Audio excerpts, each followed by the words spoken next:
Hello, everybody. This is Hondo Carpenter. Welcome to Allegiant Stadium. I'm up here in one of the coaching boxes. There's my view right there, 50-yard line for tonight's podcast. It's a complete recap of the Raiders' Week 2 loss to the Bolts, Los Angeles Chargers. Let's just dig right into it. A lot to talk about tonight, and to be very frank with you, I know everyone in the NFL, there's no silver linings. So I just want to make that real clear. Someone said to me one time after a loss, Hondo, how come it just seems like you're so negative? Well, there's no silver linings in a loss in the National Football League. And Pete Carroll, I got to tell you, the more I'm around him, the more I'm impressed. Doesn't hold back any punches. Came right in, said, feels like we let one go tonight. We gave one away. Let's start with the good, then we'll go to the bad, and then we'll go to the ugly. The good is, in the NFL, you expect your defense to give up no more than 20 points, and then you expect to win. The Raiders gave up 20 points on defense. Was there some things towards the end of the second half that weren't good? Yeah, let's go over those.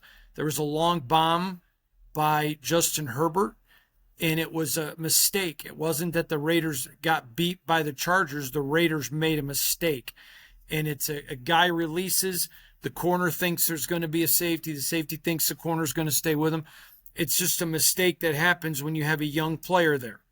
That's why I talked about the beginning of the year. I didn't think this was a playoff team because of depth and inexperience.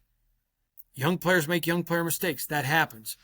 But they didn't even lose because of that play. In fact, you give up 20 points and your quarterback has 3 interceptions. We'll get to that more in a minute, but I thought the defense was very good tonight. In fact, Pete said he thought it was terrific. Came out after the second half and just really, made their adjustments and played really well. So second week in a row, the defense played good enough to win in the NFL. And that's just the reality of the situation. Now, that's pretty much, Jacoby was good. Jacoby being Jacoby, and that's what we expect. Jacoby had 12 targets, 6 receptions, 68 yards. Again, Jacoby was very good. But when you look at Jacoby and then you look at the defense, that's pretty much where you're going to limit yourself. A.J. Cole was, as usual, best punter in the NFL. He was outstanding. I thought Daniel Carlson was fine, was good. So, but there were some blunders on special teams, but it wasn't Daniel, it wasn't A.J. Again, that would be the bad. Let's talk about some things tonight that were not good. Again, the Raiders just could not get a rushing game going. Now, part of that was the scheme that the Chargers ran. Okay, that's fair, but still, you look at it and you say, okay, you know what? Raiders ran the ball for 68 yards. Now, there were some times there was a 3rd and 2. Ashton came off the field. They put Zamir in. He's your 6th overall pick, and I understand. And Pete was asked about it. He got tough questions, and he's like, you know what? Absolutely. We don't want to force him to do too much. But when you look and you see the guy had 11 attempts, I'm sorry. Listen, I'm not Pete Carroll. I don't have a college championship, one of 4 men to win a college and a Super Bowl. So let's not sit here and pretend like I'm a media pundit who thinks he's smarter than Pete Carroll. I am a guy that's been around for decades doing it. And with 11 carries, I have 0 issues with questioning on 3rd and 2. If your guy's healthy and he's the number 6 overall pick, he needs to be in there. I'm not pretending to know more than Pete. I don't. I think he's a terrific head coach and a brilliant football mind. I just disagree with him there. But either way, they were selling out to stop. Now there was but I think that was bad. I would have I don't need to see 25 carries. I agree with Pete. You got to bring this guy along. But I would have liked to see 15-18, but especially a 3rd and 2. When you saw what he did on that 3-yard touchdown last week, and again, early in the game, I thought the offensive line was, they had done some good things. Didn't think they were great. And then they did some things, but the offense just, as the game went on, they got worse. They were not good at their peak, which was early, and they were not good, and they got worse as the game went on. I'm going to tell you right up front, I liked that Chip Kelly tried to do some things. You saw some stuff he tried to do with Zamir out of the back.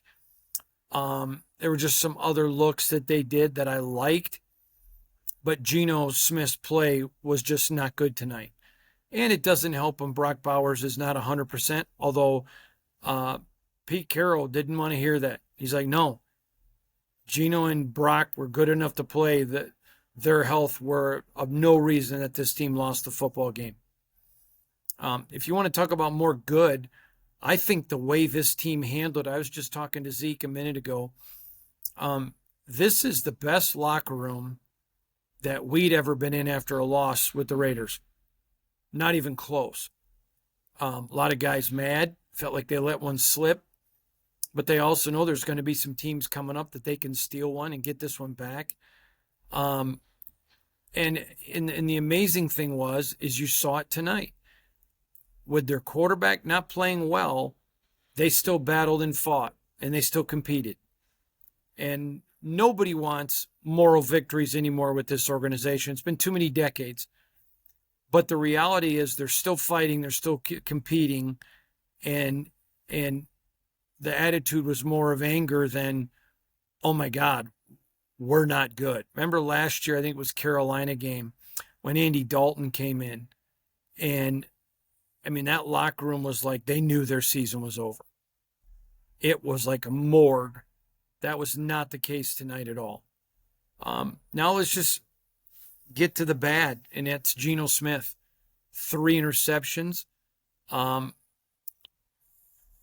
Since he's got her, he's not played that way. Couple balls underthrown, which he has the arm. So that was a little concerning. One of the throws I went back and watched. I had asked somebody with the team, and one of the throws that was underthrown, he was kind of moved off of his spot. He couldn't get his feet set, and he had to throw the ball. So that happens when you're under pressure. And let's give the guy some credit. Totally under pressure tonight. But again, Geno's play would be the ugly. Back to the bad real quick. There was one play where Delmar DJ Glaze, the mule, blocked the guy, did a terrific job on a block, but literally drove him so far out of the picture. Ashton Ginty, and this was a look that you'd not seen yet. Ashton Ginty was actually going to go out on a wheel route, and he's in a wheel route. He goes out, he goes around, and then goes up the field. And DJ had so driven his guy, he drove him right into the way of Ashton. That's where Ashton has to be heads up, see that, duck inside of it, and go. Those are just learning mistakes that young players make. Both DJ, which he really didn't do anything wrong in that play, but Ashton's got to duck underneath that. But that's 2 young players. And again, it's another one of the reasons why I said this team's not a playoff team. They're better than last year. That's already obvious. But not a playoff team. And too many young guys that need to get experience. Let's just talk about Geno for a minute tonight. He had 43 pass attempts, 24 completions for a $180, sacked 3 times,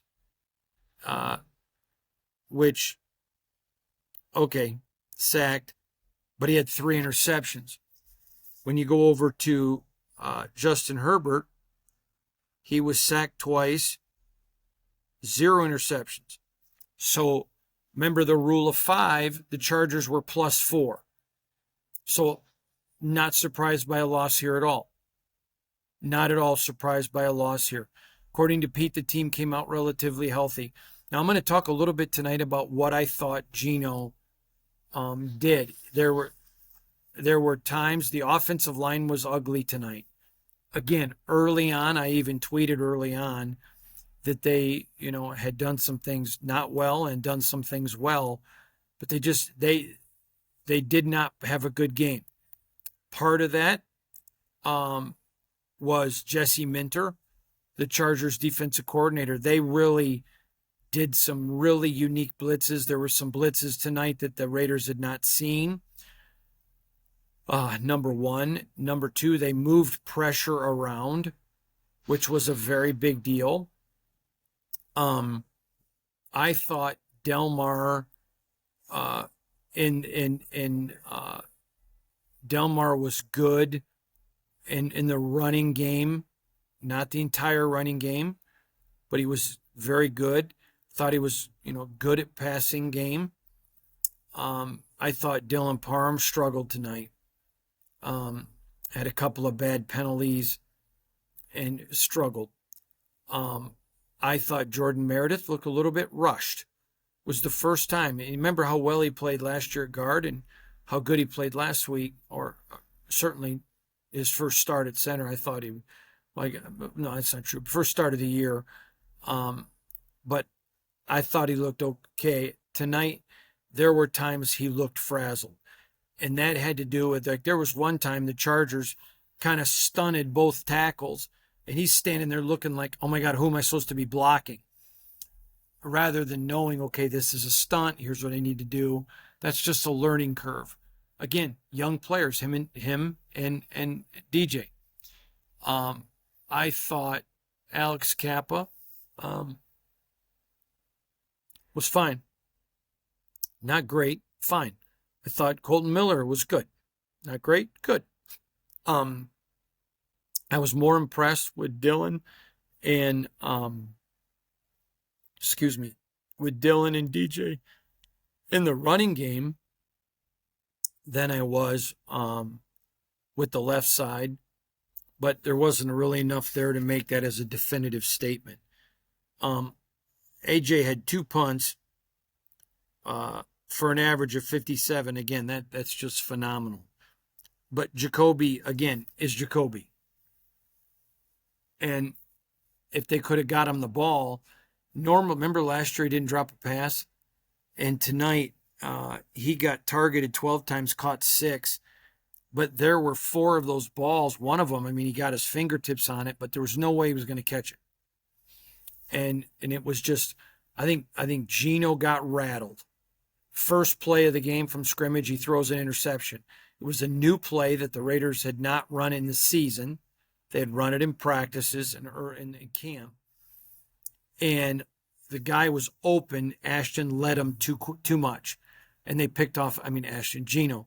And they picked it off and got the interception. And I just think he was frazzled from the first play.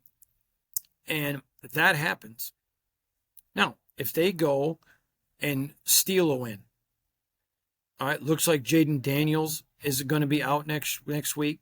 Eckler, they could very easily go and steal one. They could steal one from the Bears, who are coming here, that I had predicted them to lose. So they can steal one and still stay right on track. The problem is if you steal one and you would have won tonight, then you get to 10 wins and you start getting into playoff discussion. But could you, should you, and would you? No.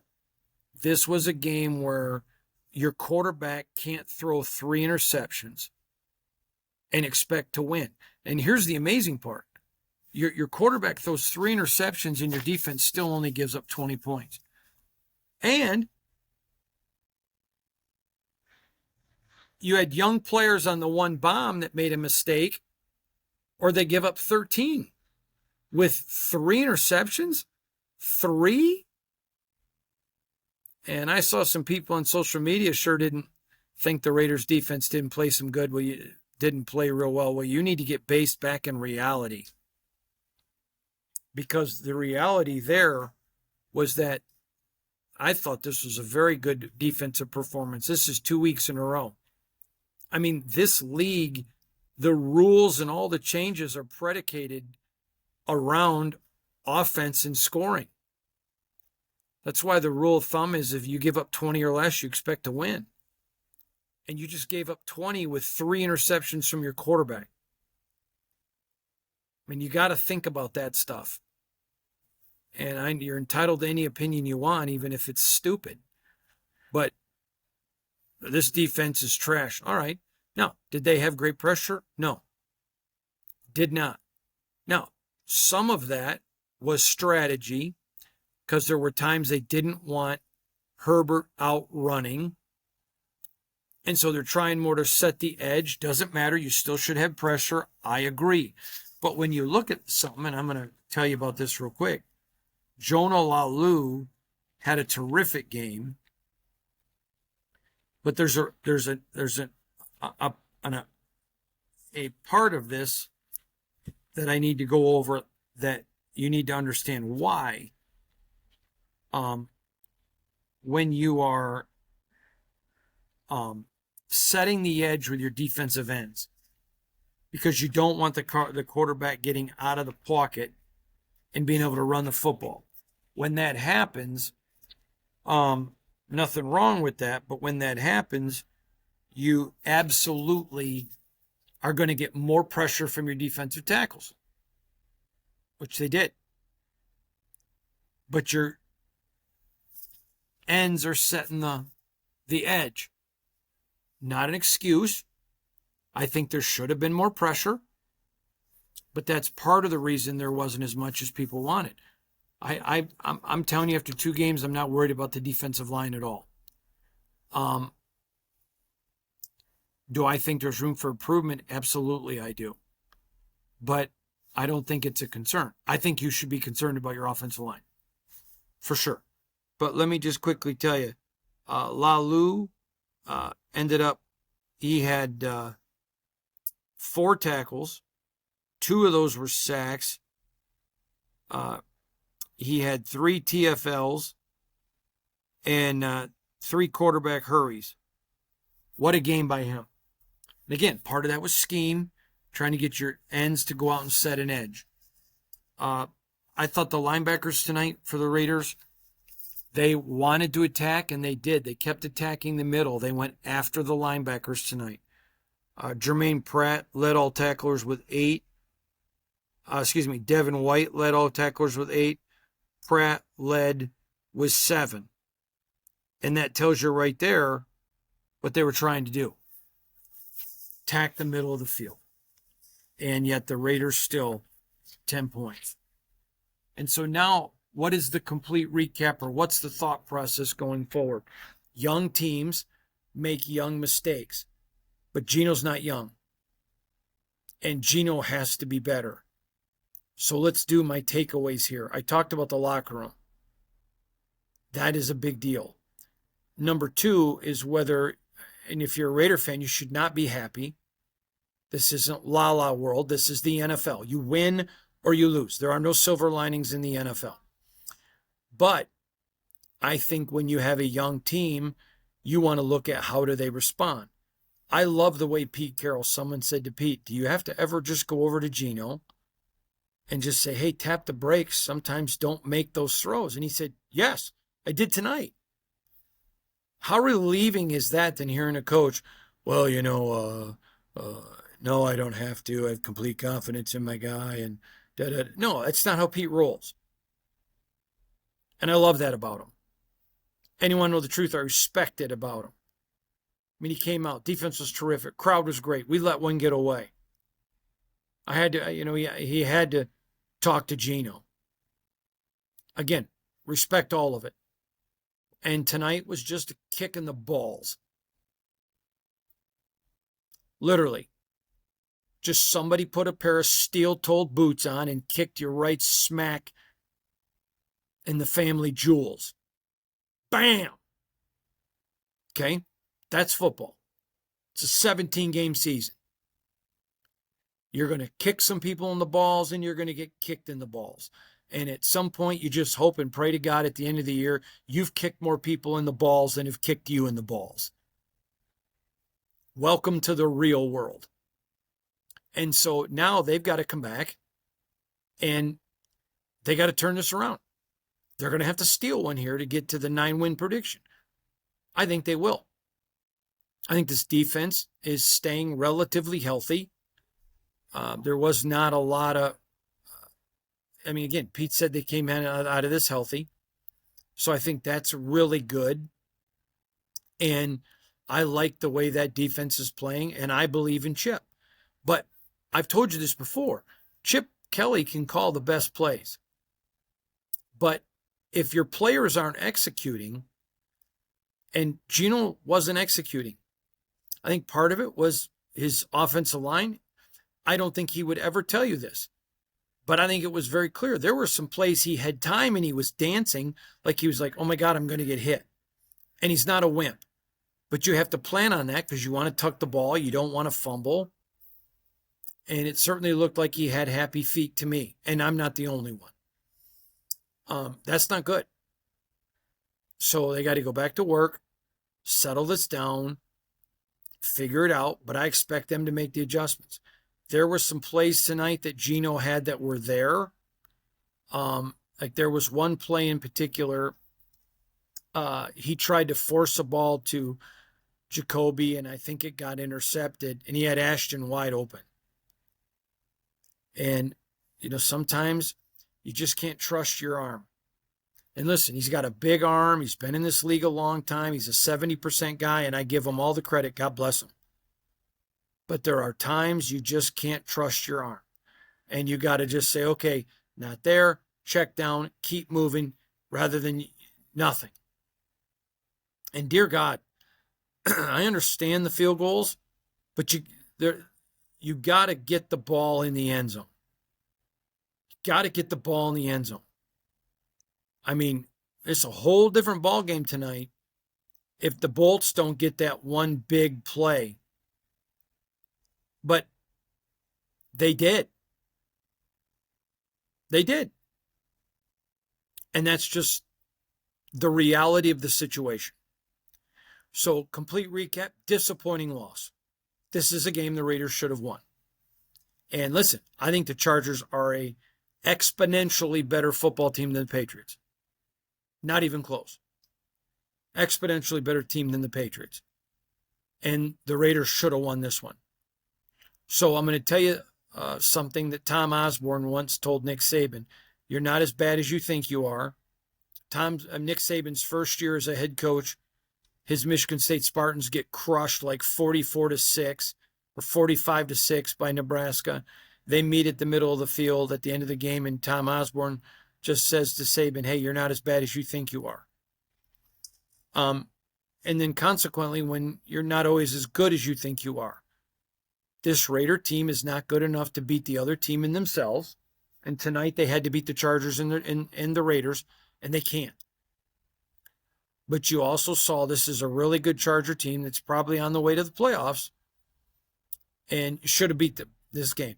That's an encouraging thing. So I'm not trying to do pie in the sky. You lost. It's the NFL. It's all about winning. But lots of reasons here that I think that people are over panicking a little bit. I don't think that's necessary. The entire time Geno's been here, he has not played this bad. So I'm going to give him the benefit of the doubt. Just because, but I've got to see practices and you don't. And so I don't blame you if you don't. But to me, this was a loss like we talked about with this is what happens. That Bomb was a young player. There were some sacks given up, young players. And that's just part of the learning curve. But this team can also go steal one. If they go win next week at Washington and they're 2-1, that's where I predicted them to be anyways. So it's no harm, no foul. It's the learning process. I don't think you can deny the process here. Now, there is one thing I want to talk about because I thought it was very important. The crowd was amazing. An outstanding crowd. Outstanding crowd.